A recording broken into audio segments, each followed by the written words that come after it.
Hello students, how are you all? Welcome back. In last video we were discussing about stereochemical aspects of nucleophilic substitution reactions. जो हमारे nucleophilic substitution reactions हैं two types के SN1 and SN2, उसमें हम लोग stereochemical aspects discuss कर रहे थे और उसमें हमने सिंपल सी एंड बहुत ज्यादा इंपॉर्टेंट टर्म्स को डिस्कस किया था। फॉर एग्जांपल सबसे पहले हम लोगों ने बात की ऑर्डिनरी लाइट के बारे में कि वो लाइट जो सभी डायरेक्शंस के अंदर होती है, ठीक है, उसको हम क्या बोलते हैं, ऑर्डिनरी लाइट बोलते हैं। लेकिन फिर हमारे पास कुछ पर्टिकुलर सब्सटेंसेस होते हैं, कुछ पर्टिकुलर डिवाइसेस होती हैं लाइक निकोल प्रिज्म, उसमें से जब ऑर्डिनरी लाइट को पास करवाया था तो जो लाइट का डायरेक्शन है, जो कि लाइट की रेडिएशन जो कि सभी डायरेक्शंस में आ रही थी, अब उसका डायरेक्शन फिक्स हो जाता है, वो एक ही पर्टिकुलर डायरेक्शन में जा रही थी जिसको हम लोगों ने बोला था प्लेन पोलराइज्ड लाइट। ठीक है, प्लेन पोलराइज्ड लाइट। और इससे रिलेटेड हम लोगों ने डेक्स्ट्रो रोटेटरी, लीवो रोटेटरी, ये सब चीजें डिस्कस की, कायरल कार्बन, अकायरल कार्बन, ये सब हम लोगों ने लास्ट लेक्चर में डिस्कस कर लिया था। ठीक है, आज आप उसी को ही आगे कंटिन्यू करेंगे। सबसे पहले तो जिसने पहले लास्ट लेक्चर नहीं देखा है, पहले लास्ट लेक्चर को देखेंगे, उसके बाद ये आपको समझ आएगा, अदरवाइज समझ नहीं आएगा। ठीक है, तो मान लो हम किसी पर्टिकुलर एग्जाम्पल को कंसिडर कर लेते हैं। सपोज हमारे पास कार्बन का कोई कंपाउंड है, ये मेरे पास कार्बन है, इधर है मान लीजिए suppose carboxylic acid group, here our hydrogen, methyl group and ethyl group. ठीक है, जैसे कि अब इसके साथ सारे कार्बन के साथ जितने भी ग्रुप्स अटैच्ड हैं, सारे ग्रुप्स क्या है, डिफरेंट है। So our this carbon is the chiral carbon. इसको हम लोगों ने कायरल सेंटर भी बोला था, स्टीरियो सेंटर भी इसको बोल सकते हैं, या फिर एसिमेट्रिकल कार्बन एटम भी इसको बोला जाता है। अब अगर बात करें इसकी मिरर इमेज की, तो इसकी मिरर इमेज हमें कैसे मिलेगी कि जो ऊपर प्रेजेंट होता है ग्रुप वो तो ऊपर ही रहेगा as it is, left side वाले राइट में चले जाते हैं और राइट वाले लेफ्ट में चले जाते हैं। तो सबसे पहले यहाँ पे लेफ्ट में कौन आ जाएगा, इधर C2H5, ठीक है, और उस साइड में कौन चले जाएंगे, हमारे हाइड्रोजन एंड मिथाइल ग्रुप। ये क्या है, इसकी मिरर इमेज है। अब देखो मैंने आपको dextrorotatory and levorotatory के बारे में बताया पहले तो, और एक मैंने आपको ये भी बताया था कि these are the optical isomers, इनका मोलिकुलर फॉर्मूला सेम है, बस इनकी अरेंजमेंट ही तो डिफरेंट है कि यहाँ पे ये ग्रुप लेफ्ट साइड में आ रहा है, वहां पे राइट साइड में आ रहा है, सिर्फ अरेंजमेंट में ही यहाँ पे क्या है, डायरेक्शन डिफरेंस है, जिसको हम लोग बोलते हैं कि स्पेशल अरेंजमेंट में यहाँ पे डिफरेंस प्रेजेंट है। और इस टाइप के जो सब्सटेंसेस हैं, मीन जो हमारे ऑप्टिकल आइसोमर्स हैं, इनको हम लोग क्या बोलते हैं, इनैंशियोमर्स बोलते हैं। Now what about the physical properties of enantiomers. जो भी हमारे इनैंशियोमर्स हैं, इसको अच्छे से समझना, this substance and this substance, these are the optical isomers, and optical isomers का ही दूसरा नाम क्या है, इनैंशियोमर्स होता है। अब जो हमारे इनैंशियोमर्स हैं, they have same physical properties, उनकी जो फिजिकल प्रॉपर्टीज होती है like their melting point, their boiling point, their refractive index, ये सब क्या होता है, सेम होता है। जो मेल्टिंग पॉइंट इसका है वही इसका होगा, जो बॉइलिंग पॉइंट इसका है वही इसका होगा। मींस फिजिकल प्रॉपर्टीज यहाँ पे क्या रहने वाली हैं, दोनों की सेम ही रहने वाली हैं। क्यों? क्योंकि देखिए मॉलिक्यूलर फॉर्मूला दोनों सब्सटेंसेस का सेम है। अब क्योंकि यहाँ पे सिर्फ अरेंजमेंट जो है ग्रुप्स की, उसके अंदर थोड़ा सा डिफरेंस है, उसकी वजह से क्या होता है कि हो सकता है जो ये वाला सब्सटेंस है, ठीक है, दिस वन, हो सकता है ये सब्सटेंस क्या करे, जो प्लेन पोलराइज्ड लाइट है उसको राइट साइड में रोटेट कर दे। तो इसको क्या बोला जाएगा, डेक्स्ट्रो रोटेटरी बोला जाएगा, जिसको हम लोग पॉजिटिव साइन से भी रिप्रेजेंट करते हैं या फिर स्मॉल डी भी बना देते हैं। और अगर मान लो हमारे पास सपोज ये नेक्स्ट वाला हमारे पास एग्जांपल है, ये क्या कर सकता है, ये लेफ्ट साइड में रोटेट कर सकता है प्लेन पोलराइज्ड लाइट को, इसको क्या बोलेंगे, लीवो रोटेटरी बोलेंगे। तो हम इसको क्या बोल देते हैं, इट इज माइनस, ठीक है, या इसको रिप्रेजेंट कर देते हैं स्मॉल एल से। तो एक हमारा पॉजिटिव हो गया और एक हो गया हमारा नेगेटिव पार्ट।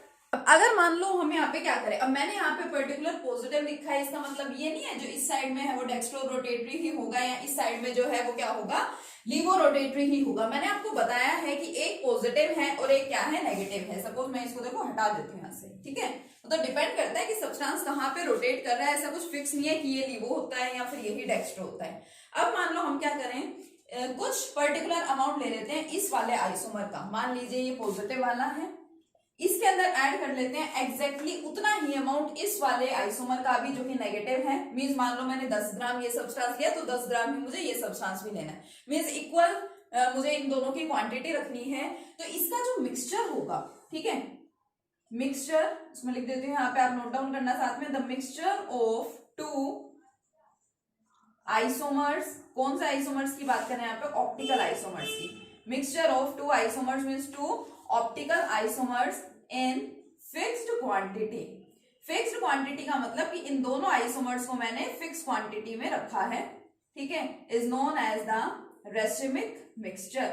इस मिक्सचर को क्या बोलते हैं? रेसिमिक मिक्सचर बोलते हैं। अब ये एक प्रोसेस हुई ना, मैंने ये लिया और उतने ही इक्वल अमाउंट में मैंने ये वाला आइसोमर लिया और फिर क्या किया, दोनों को मिक्स किया, यानी कि एक पर्टिकुलर प्रोसेस हो गई।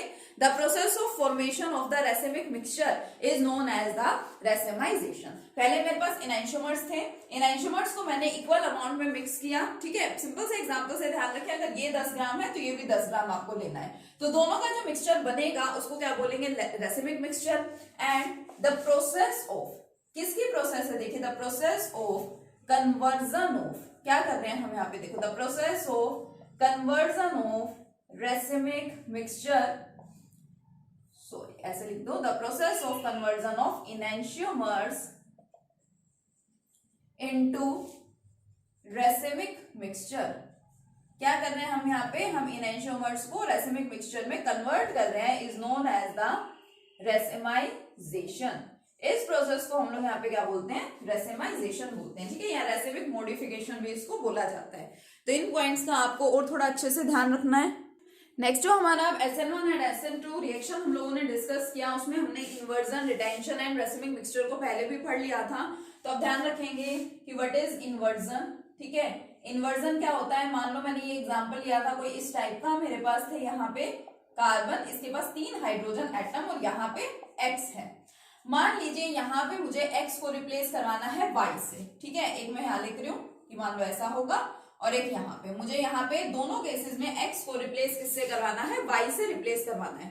मान लो क्या हो जाए कि जो आने वाला न्यूक्लियोफाइल है, इनकमिंग न्यूक्लियोफाइल, तो इस न्यूक्लियोफाइल को रिप्लेस तो करेगा लेकिन उसकी पोजीशन चेंज हो जाए।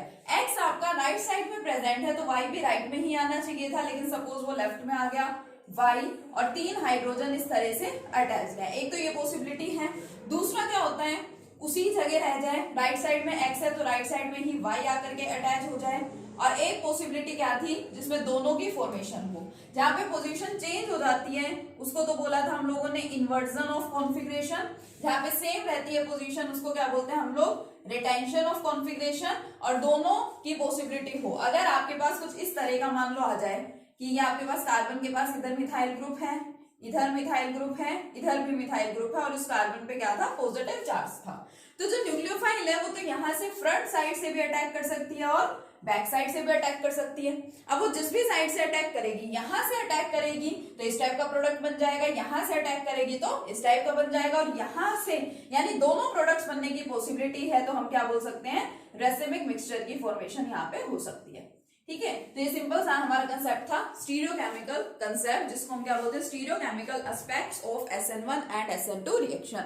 स्टीरियोकेमिस्ट्री एक्चुअली क्या है? Stereochemistry is the branch of the science in which we study about the stereochemical arrangement. Stereochemical arrangement का मतलब होता है the arrangement of different groups in different directions, कि अलग अलग हमारे जो ग्रुप्स हैं उनको हम अलग डायरेक्शंस में किस तरह से डिस्ट्रीब्यूट करते हैं या अरेंज करते हैं, इसी की स्टडी को क्या बोला जाता है? स्टीरियोकेमिकल एस्पेक्ट बोला जाता है। और ये सारी चीजें हम लोग स्टीरियोकेमिस्ट्री में स्टडी करते हैं, ठीक है। तो ये हमारा कंसेप्ट सिंपल सा है, ध्यान रखेंगे। हम लोगों का जो मेन टॉपिक चल रहा था वो क्या था? Chemical properties of hello alkenes हम लोग डिस्कस कर रहे थे, जिसमें मैंने आपको बताया 3 टाइप के हमारे पास रिएक्शंस है generally. First nucleophilic substitution reactions, तो एक कंप्लीट हमारा न्यूक्लियोफिलिक सब्स्टिट्यूशन रिएक्शन ही था, यहाँ तक हमारे वो रिएक्शंस हो गए कंप्लीट। सेकंड होते हैं एलिमिनेशन रिएक्शंस, एंड थर्ड है रिएक्शन विद मेटल्स। तो चलिए नेक्स्ट रिएक्शन देखते हैं, एलिमिनेशन रिएक्शंस। देखिए, as its name suggests, elimination means to remove something or to eliminate something. Addition कहीं पे लिख रखा है तो अंडरस्टूड होता है कि हम कुछ ऐड कर रहे हैं। अभी हमने रिसेंटली सब्स्टिट्यूशन रिएक्शंस पढ़े, यानी कि हम क्या कर रहे थे? कुछ सब्स्टिट्यूट कर रहे थे, कुछ रिप्लेस कर रहे थे। अब यहाँ पे है एलिमिनेशन रिएक्शन, यानी एलिमिनेट करना मीन्स रिमूवल करना। किसका रिमूवल यहाँ पे होगा देखिए, और किस टाइप के सब्सटेंसेस में से रिमूवल होगा ये हमें देखना है, क्योंकि हम लोग केमिकल प्रॉपर्टीज पढ़े हेलो एल्कीन्स की, तो ऑब्वियसली हमारे पास कोई हेलो एल्कीन होना चाहिए। We should have any halo alkene containing beta hydrogen atom. Now what is this beta hydrogen atom? ठीक है, ये हमें सबसे पहले समझना है। मैं एक छोटे से एग्जांपल की हेल्प से बताती हूँ। मान लो मेरे पास ये कार्बन एटम्स की चेन है कोई, ठीक है, सपोज ये मेरे पास डिफरेंट कार्बन एटम, तो इनकी वैलेंसी हो जाएगी कंप्लीट। ठीक है, अब जिस कार्बन के साथ, ठीक है, फर्स्ट वाला कार्बन, जिस कार्बन के साथ हमारा हेलोजन ग्रुप अटैच्ड है, हमारा मेन ग्रुप अटैच्ड है, उस कार्बन को क्या बोलते हैं, अल्फा कार्बन। और इस कार्बन के साथ जो हाइड्रोजन होंगे, मान लो मैं कहूँ एक हाइड्रोजन यहाँ है, एक हाइड्रोजन यहाँ है, तो अल्फा कार्बन के साथ जो हाइड्रोजन प्रेजेंट होंगे ऑब्वियसली उसको क्या बोला जाएगा, अल्फा हाइड्रोजन बोला जाएगा। हमारा मेन कार्बन या हमारा वो कार्बन जो कि जिसके पास मान लीजिए ये हेलोजन प्रेजेंट है, मान लो ये हेलोजन इस वाले कार्बन के साथ होता, तो इस कार्बन को क्या बोलते हैं, हम अल्फा कार्बन बोलते हैं। अल्फा कार्बन के साथ जितने भी हाइड्रोजन प्रेजेंट है, अटैच है, उनको क्या बोला जाता है, अल्फा हाइड्रोजन। अल्फा के बाद नेक्स्ट कौन होता है हमारा बीटा, उसके बाद नेक्स्ट कौन होता है गामा। ठीक है, तो अल्फा बीटा, अल्फा के साथ वाला कार्बन एटम कौन है, बीटा है, और इसके साथ जो भी हाइड्रोजन अटैच्ड होंगे उन हाइड्रोजन एटम्स को क्या बोला जाएगा, बीटा हाइड्रोजन एटम। तो जो हमारा एक्चुअल में एलिमिनेशन रिएक्शन है यहाँ पे, उस एलिमिनेशन रिएक्शन की क्या कंडीशन है कि हमारे पास कोई हेलो एल्कीन होना चाहिए कंटेनिंग बीटा हाइड्रोजन एटम। इसका रिएक्शन जब हम लोग करवाते हैं विद अल्कोहलिक KOH, ठीक है, याद रखेंगे अल्कोहलिक है, जो KOH है पोटेशियम हाइड्रोक्साइड, इसको दो तरीकों से यूज किया जाता है। एक हम यूज कर सकते हैं एक्वस पोटेशियम हाइड्रोक्साइड, एक हम लोग यूज कर सकते हैं अल्कोहलिक पोटेशियम हाइड्रोक्साइड। ठीक है, तो जब हम लोग ले रहे हैं अल्कोहलिक पोटेशियम हाइड्रोक्साइड, उससे होता है एलिमिनेशन। क्या एलिमिनेट होगा, देखो halo alkane containing beta hydrogen atom को रिएक्ट करवाना है विद अल्कोहलिक KOH, तो उससे हेलोजन एटम, एक्स एटम मतलब halogen atom from alpha carbon and hydrogen atom from beta carbon gets eliminated. बस ये जो मैंने यहाँ पे लिखा है ये कंप्लीट हमारा क्या है, एलिमिनेशन रिएक्शन है। एलिमिनेशन रिएक्शन के अंदर क्या होगा, हम लोग एक हेलो एल्केन लेंगे, कौन सा हेलो एल्केन होगा, जिसके पास बीटा हाइड्रोजन एटम प्रेजेंट है, उसका रिएक्शन करवाएंगे या उसको उसके कांटेक्ट में लेके आएंगे अल्कोहलिक KOH को।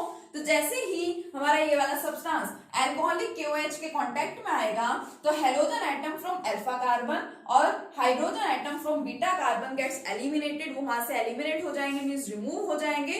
सो this reaction is known as the elimination reaction. और इस रिएक्शन का एक और नाम भी है, कौन कौन यहां से रिमूव हो रहा है, किस किस का एलिमिनेशन हो रहा है, उसके बेस पे इस टाइप के रिएक्शंस का एक और नाम भी होता है। देखो, एक तो रिमूव हो रहा है हाइड्रोजन, एक रिमूव हो रहा है हेलोजन, इसलिए इसको बोला जाता है D hydro halogenation reactions.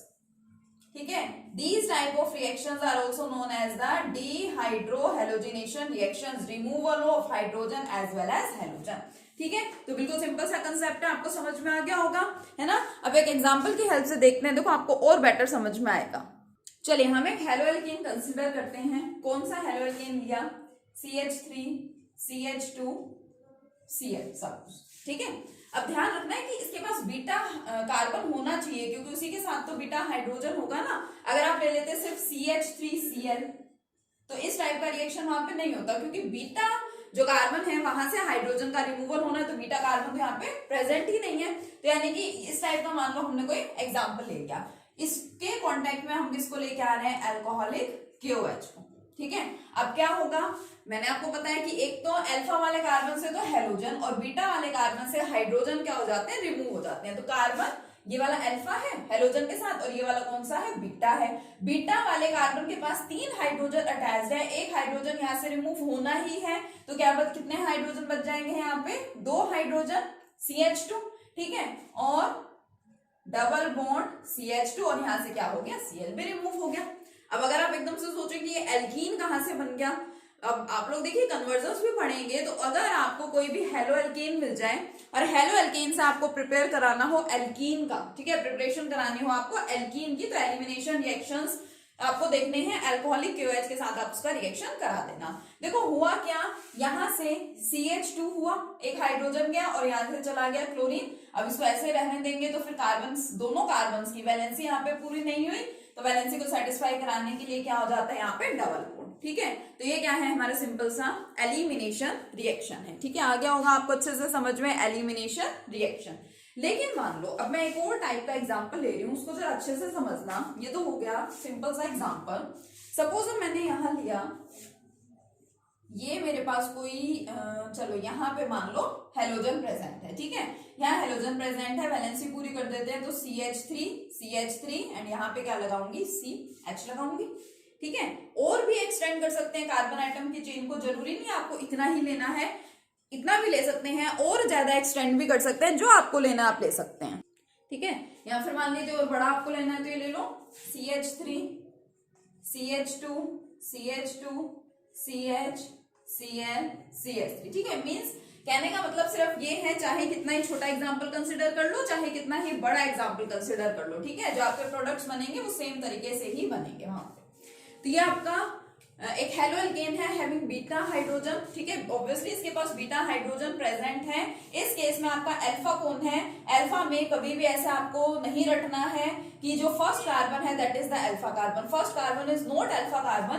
Alpha carbon कौन है, जिस कार्बन के साथ हेलोजन डायरेक्टली अटैच्ड है, तो हेलोजन देखो इस कार्बन पे अटैच्ड है, so it is our alpha carbon. मान लो मैंने इसका रिएक्शन करवाया किससे, अल्कोहलिक KOH से, तो हम लोगों ने क्या पढ़ा है अभी कि जैसे ही अल्कोहलिक KOH के कांटेक्ट में आएगा तो यहां से क्लोरीन को तो जाना ही है, बट बीटा कार्बन से हाइड्रोजन भी चला जाएगा, यानी कि बीटा हाइड्रोजन भी वहां से रिमूव हो जाएगा। तो अब देखो इस केस में क्या हुआ, ये अल्फा है, अल्फा के साथ वाला बीटा होता है, ठीक है, अल्फा के साथ वाला बीटा है, चाहे वो अल्फा के लेफ्ट साइड में हो चाहे वो अल्फा के राइट साइड में हो, अल्फा के जस्ट साथ वाला जो कार्बन है उसको क्या बोला जाता है, उसको बोला जाता है बीटा कार्बन। तो अब यहाँ पे तो दो केसेस अराइज हो सकते हैं, हो सकता है कि ये वाला जो बीटा कार्बन है वहां से रिमूवल हो जाए हाइड्रोजन का, अगर यहां से हाइड्रोजन का रिमूवल होगा तो देखो क्या बनेगा, इनमें तो कोई चेंज नहीं है, ये तो आपके as it is CH3 CH2, ठीक है। अब देखो यहां से रिमूवल होना है तो दो हाइड्रोजन है, एक ही रह जाएगा CH, नेक्स्ट से क्लोरीन चला जाएगा तो यहाँ डबल बॉन्ड आएगा, पहले तो CH एंड लास्ट CH3, एक तो आपको बना ये प्रोडक्ट, ठीक है।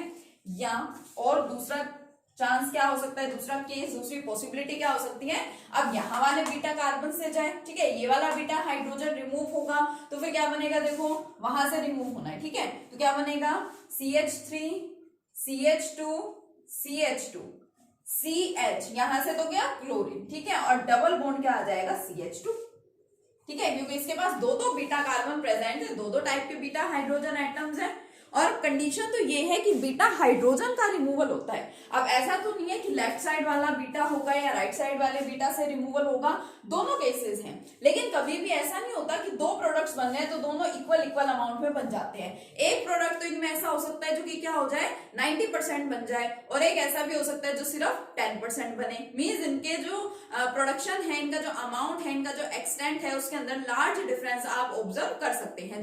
जिस तरह के आपको पता भी है हम लोग major product and minor products बोलते हैं। So in this case it is our major product, ठीक है, ये वाला प्रोडक्ट हमारा कैसा है, मेजर प्रोडक्ट है, and it is our minor product. ये वाला प्रोडक्ट कैसा है, it is our minor product.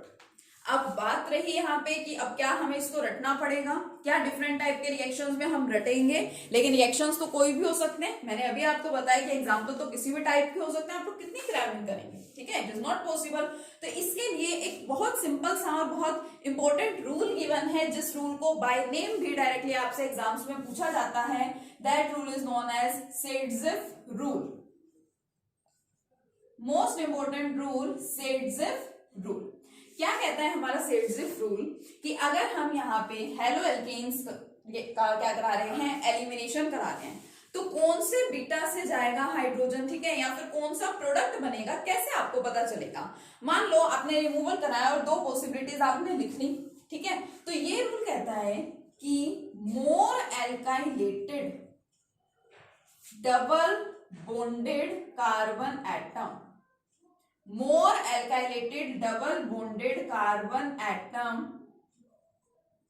compound will be major product, ठीक है। आप इसका मतलब आपको बता रही हूं, सेडजिफ रूल क्या कहता है, more alkylated double bonded carbon atom compound will be the major product, या फिर उसको बोल दें the compound in which, ठीक है, according to this rule the compound in which large number of alkyl groups in which large number of alkyl groups are present around double bonded carbon atoms. Around double bonded carbon atoms will be the main or major product. दोनों statements में से कुछ भी देख लीजिए. मोर alkylated double bonded carbon atom, यानी कि ज्यादा एल्काइलेटेड जो हमारा डबल बॉन्डेड कार्बन एटम होगा जिस कंपाउंड में, मोर एल्काइलेटेड का मतलब large number of alkyl groups होने चाहिए, जो कि यहाँ पे लिख रखा है एक्सटेंड करके. The compound in which large number of alkyl groups are present around double bonded carbon atoms will be the main product. अब दो प्रोडक्ट हैं, उसमें आपको देखने हैं डबल बॉन्डेड कार्बन एटम्स. ये आपके डबल बॉन्डेड कार्बन एटम्स, ठीक है, जिन कार्बन एटम्स के बीच में डबल बॉन्ड है that is the double bonded carbon atom, ये हो गया. और ये आपके दूसरे डबल बॉन्डेड कार्बन एटम्स. अब इन दोनों में देखो मोर एल्काइलेटेड कि डबल बॉन्ड के सराउंडिंग में, मतलब इसके दोनों साइड में देखिए कितने कितने एल्काइल ग्रुप्स प्रेजेंट हैं दोनों टाइप के कंपाउंड्स में. ठीक है, सबसे पहले तो आपका फर्स्ट कंपाउंड देखो, इसके राइट साइड में तो कुछ यहाँ पे है ही नहीं.